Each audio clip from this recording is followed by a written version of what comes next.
नमस्कार, मैं हूं स्वाति वर्मा। आप देख रहे हैं पब्लिकेशन न्यूज। वक्त हो चला है देश के विभिन्न राज्यों की अहम खबरों का। रुख करते हैं पहली खबर की ओर।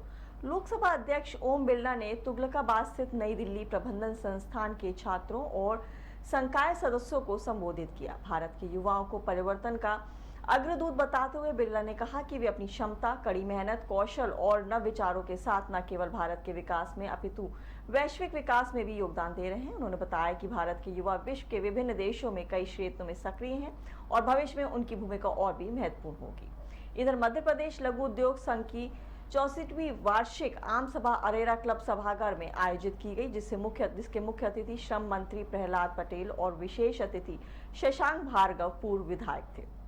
कार्यक्रम के प्रथम सत्र में वार्षिक आम सभा में महासचिव सुनील भार्गव ने वार्षिक प्रतिवेदन प्रस्तुत किया और आगामी वर्षों की होने वाली गतिविधियों पर प्रकाश डाला। उन्होंने ये भी कहा कि सूक्ष्म और लघु उद्योग मध्य प्रदेश में सर्वाधिक है। उन्हें श्रम कानूनों से छूट दी जाए तो राज्य की अर्थव्यवस्था और सरदर हो सकती है।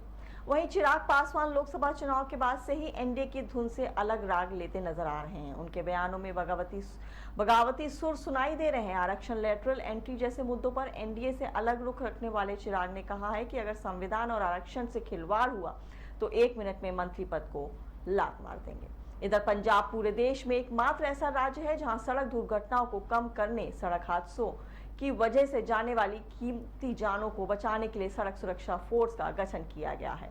सड़क सुरक्षा फोर्स के मुलाजिम पूरी तरह से ट्रेंड हैं। राज्य के प्रत्येक 30 किलोमीटर के दायरे में सड़क सुरक्षा फोर्स की एक गाड़ी मौजूद रहती है। सड़क सुरक्षा फोर्स के गठन के बाद से ही राज्य में सड़क दुर्घटनाओं में 25% की कमी आई है।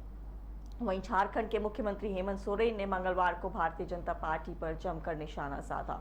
उन्होंने प्रशासनिक व्यवस्थाओं को लेकर भी अपनी बात कही। उन्होंने आरोप लगाते हुए कहा कि आदिवासी मूलवासियों में से कुछ को तोड़कर मेरी शक्ति कम करने की कोशिश हो रही है। वहीं शिमला में क्षेत्रीय रोजगार अधिकारी सीमा गुप्ता ने बताया कि क्षेत्रीय रोजगार कार्यालय शिमला में कैंपस इंटरव्यू का आयोजन किया जा रहा है। उन्होंने बताया कि Ivan security function private limited law villa building opposite bus stop Dhanda post office 22 जिला शिमला द्वारा विभिन्न पदों के लिए 7 अक्टूबर सुबह 11 बजे क्षेत्रीय रोजगार कार्यालय यूएस क्लब शिमला में इंटरव्यू का आयोजन किया जाएगा। वहीं रक्षा मंत्री राजनाथ सिंह का कहना है कि भारतीय वायुसेना दूर देश के दुश्मनों को उनके घर में मार गिराने में सक्षम है। राजनाथ सिंह ने मंगलवार को नेशनल वॉर मेमोरियल में एक कार्यक्रम को संबोधित कर जोर देते हुए कहा है कि आत्मनिर्भर भारत दृष्टिकोण को मूर्त रूप देने की दिशा में सरकार ने अपनी पूरी प्रतिबद्धता दिखाई है। देश की सर्वश्रेष्ठ प्रतिभाओं को भारतीय सेनाओं में भर्ती होकर अपनी सेवाएं देनी चाहिए ताकि उनका जीवन देश की सेवा, शौर्य और गौरव से ओतप्रोत रहे।